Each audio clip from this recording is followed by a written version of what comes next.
Warning, I'm still under the weather. Warning. Yeah, guys, just to let you know, my voice might not be 100% on this review, but I want to get to it. So, not entirely back, but I can talk at the very least. So, let's talk about Toy Story 2 for a bit. I love the original Toy Story, a great concept and story for a movie with a lot of personality and nostalgia. So what happened with the second movie? Well, it was still great. Yeah, it was a fantastic film, though I'd still say the lesser of the original Toy Story trilogy. Still, way better than Toy Story 4, Buzz Lightyear, the spin-off movie I'm not a big fan of. I think Toy Story 2 works well with a similar amount of charm. One thing I always thought while watching the film, though, was that Toy Story 2 could make a pretty decent video game, all things considered. However, I was so burned by the original video game that I never really considered playing the sequel. I played a lot of N64 games too, but not this one. However, at the end of the day, the PS1 version is actually considered to be the best, and a PlayStation 1 classic. Something I've kind of wanted to work with more, PlayStation titles. Well, I never played the game. Many people did. This game ended up being a bit of a cult classic with, pretty large following. And out of all the Toy Story games, this one is often the one most recommended. Well, some people also recommend Toy Story 3 as well, but this one is the one most people want you to play. So is it really that good, or are people blinded by nostalgia? I have a feeling it's someplace in between, but we won't find out without playing the actual game first, so let's get to it. While the story has many villains, Stinky Pete, Zurg, Al from Al's Toy Barn, this is a simple rescue mission from Sheriff Woody. Oh, I'm not dumb enough to say Woody without context, but he is the more popular character here, so let's do this. Let's take on Sheriff Woody's rescue mission. So the video game kind of starts partway into the movie. The movie plot starts with Woody getting a tear and needing fixing while Andy is gone. Thanks to a yard sale that Woody is trying to save toys from, he ends up in it himself. That is where Al shows up wanting Woody for some unknown reason. Woody is basically stolen, and Buzz is up to the rescue while trying to get him back. The game then follows Buzz and his adventures, and mostly goes through his point of view, but basically Al is a collector and is wanting to sell Woody. Al is, this big collector of Woody's Roundup toys, actually, and figurines, which have become pretty rare and valuable, which is why he stole Woody in the first place. He wants to sell it to a Japanese museum. Meanwhile, Buzz and the other toys are on a rescue mission, though you may not see it since they keep offering you challenges and races for Pizza Planet tokens in-game. Regardless of in-game shenanigans, eventually the rescue team makes it to Al's Toy Barn, breaking in and actually having a second Buzz Lightyear in the movie for a bit. The game really only has a single boss fight with him though, and it pretends his shenanigans are just Buzz doing things, which is kind of a bummer. Eventually, at least in the movie, Buzz and the gang reach Woody, and Woody seems to want to stay with the new Roundup toys rather than go home. However, eventually Woody is convinced, but not before Stinky Pete gets involved. After some action scenes, the day is saved and all go home. Now, in the game, Stinky Pete is just kind of shows back up in the plane with more cowboy villains, but Buzz takes care of them and gets Woody and Jessie out of the plane. Overall, and realistically, the game doesn't really cater to the story of the movie, only following it somewhat vaguely. Also, some of the things that don't make sense, like some of the toys talking to Buzz directly, like Bullseye or the RC car. Hell, at one point in time, the game makes it look like Jessie is going to be an enemy, but then has her in the level giving you a quest for a token. Still, I like this approach. The game focuses more on fun than overall story, which for a platformer is perfectly fine, but still included a bit of the story for the movie too. It may not make sense, but I think this works for a tie-in game if you want to make it fun. So I'll give it credit where credit is due. So I'm also going to compliment the looks of this game. I think the toy models are pretty good with two exceptions. I think Jessie looks ill for sure. Mr. Potato Head, Slinky, Rex, they all look fantastic though. The other model I dislike, however, is indeed Buzz Lightyear. Yeah, something about his face doesn't sit right with me, and in first person it even is worse because you see the reflection of his face in his helmet. The fact there is a reflection in his space helmet in first person is pretty cool though. The enemies all look pretty good too. Most of them are Zurg inspired, while the later enemies are also mostly Wild West based baddies, working with Stinky Pete. These all look pretty good while still looking like toys. Not the buzzards, though. They look like they're something from a different game. Even sound like they're straight out of Banjo-Kazooie when they die. Oh yeah, Buzz actually blows up other toys here. Some of them are random quest givers, are also just random toys you find in the wild, which is kind of cool, I guess. Andy's Army Men, Rubber Ducks, a UFO looking for the dang space alien toys, wind-up chicken toys, and little tyke toys. Fun. There is one boss fight that I'm not really a big fan of design-wise. Not all of them, they're toys as well, which is cool. But one is a jackhammer with a face on it. That's really weird. Kind of like a precursor to Forky from the fourth movie, now that I think about it. Anyway, all good here. The soundtrack is really decent as well. The songs are on the short side, but they all sound pretty damn good. As long as the quest-giving toy isn't nearby, we are fine to hear the music. Buzz's laser and fights sound good as well, but as mentioned, quest givers won't shut up ever. They always are trying to get Buzz's attention to an annoying degree. It does get grating listening to them if they're in a small room with you, but this doesn't happen too often, just often enough to be noticeable. The menus look tacky as well, just simple images with no flair or life. Outside of the movie viewer, which is the binoculars from the actual Toy Story movie. And that's really cool. So if you ever wanted to sit down and play a game where you actually feel like Buzz Lightyear, this is the game for it. Buzz here plays like you would expect Buzz to play. He has laser attacks, his wings can be used for a double jump, and even a wing spin attack. He even has a first-person mode for precise shots with his laser on aerial opponents. Though this stops you dead in your tracks, which could be an issue. Not only that, but Buzz kind of walks around like his feet are made of butter. He takes a while to get into speed, and he doesn't stop on a dime either. Then when the platform wants you to be a bit precise, things get a little bit rough. The camera also can be a bit of an issue as well.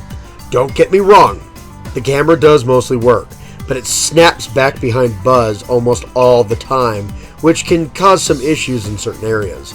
This can get really annoying since Buzz is required to grab ledges very often to climb up some of the platforming areas, and he doesn't do this very well.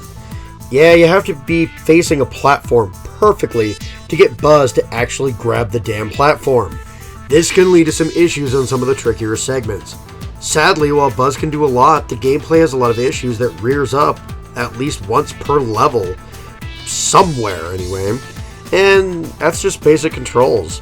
See, in some of the levels, Mr. Potato Head can unlock extra equipment for Buzz, like a damn arms dealer, as long as you fetch him his actual arm for him.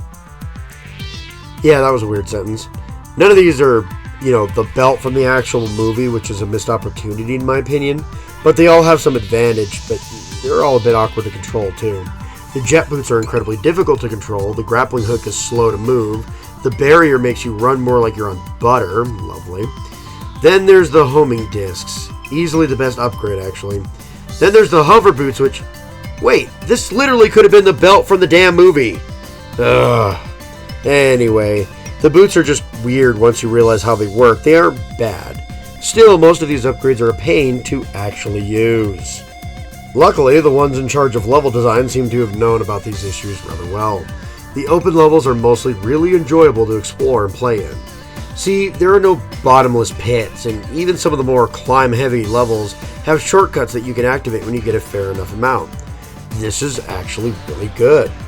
The most you'll lose for falling due to, the camera or Buzz's issues is time. It may be annoying, but it's manageable at the end of the day. My favorite levels are Al's apartment, which has a ton of cowboy toys eager to stop you from saving Woody and getting the Pizza Planet tokens. I also like Andy's house, which isn't too stressful when it comes to, getting the usual collectibles, but eventually they become more commonplace. Yeah, the only issue with levels is that they get a little predictable. There's always a simple boss fight. There's always a challenge to collect 5 objects in the level. You will always have to collect 50 tokens for a ham, and you will always have to get a body part for Mr. Potato Head in the first level of each area. There's always a challenge from another character and a random puzzle or platforming challenge not involving other characters to get a token. Each area has 2 levels, 5 tokens to collect, and 1 upgrade. ending the area with a bigger, more complicated boss fight. Just a side note here, when I said 5 tokens, I'm talking about 5 tokens in each level, so there's actually a grand total of 10 tokens and 1 upgrade in each area. I apologize, that was just the way I wrote it, and yeah, that was stupid of me. Carrying on. The bosses are the worst part of the game, however, as the game doesn't make it clear on how to fight the bosses correctly. The plane isn't too bad, but the second boss is a slime monster that is particularly challenging, having to shrink the damn thing. The issue is it regrows super fast, and it's always on your ass, making it difficult to hit with the lasers without taking damage yourself. Some bosses, like Zurg, need to use a specific move, which the cutscene, you know, a clip from the movie, would suggest Buzz's laser would be enough. Nope, Zurg needs you to use a charged up spin attack because he's immune to the laser for some baffling reason. The normal stage bosses are often more simple, but sometimes you still almost always need to get a hit to do decent damage, which is never good. The worst part is, the 3 most annoying stage bosses all show up in the last 3 levels. Well, they're also the final boss in the game. They all gang up on you. Ugh. Given dying doesn't set you back at all in this game, as long as you have the lives, which, yeah, I had plenty of lives by this point in time. You should be able to realistically handle any opponent. I never once lost all my lives either, so there's that. Game is kind of easy that way. Tough challenges, sure, but combat-wise, you're unlikely to have much trouble, as long as you know what moves to use. Moving on, this game doesn't really have too many secrets. You basically unlock more and more clips from the movie the more progress you make in the game. The only real secret is that if you get all the Pizza Planet tokens, you get a special clip also from the movie, and that's about it. It's a simple reward for 100% completion, but it's a worthwhile one. At least it was back in the day. This was a cool reward when the game came out, you know, before the home release of the actual movie itself. Having clips from the actual movie before the home release came out, you know, on VHS and DVD, was really awesome reward. You know, until that VHS actually came out. Yeah, or DVD. Look, VHSs are a bit out of date anymore, but they both released almost a year after the game and the original movie came out. So yeah, there was VHS releases for this one. It's an older movie.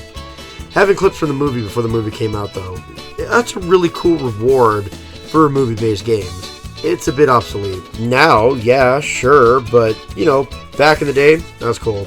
Besides, 100%ing this game is not terribly difficult. It can be annoying, but I'd say the journey is worth more than the destination anyway. Yeah, go get everything, because that's what this game really is about, collecting things.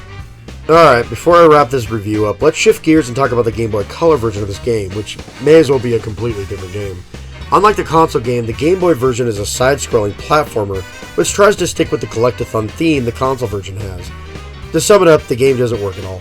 Nothing is really conveyed well in this particular game, and you can't really figure out what you're supposed to actually be doing.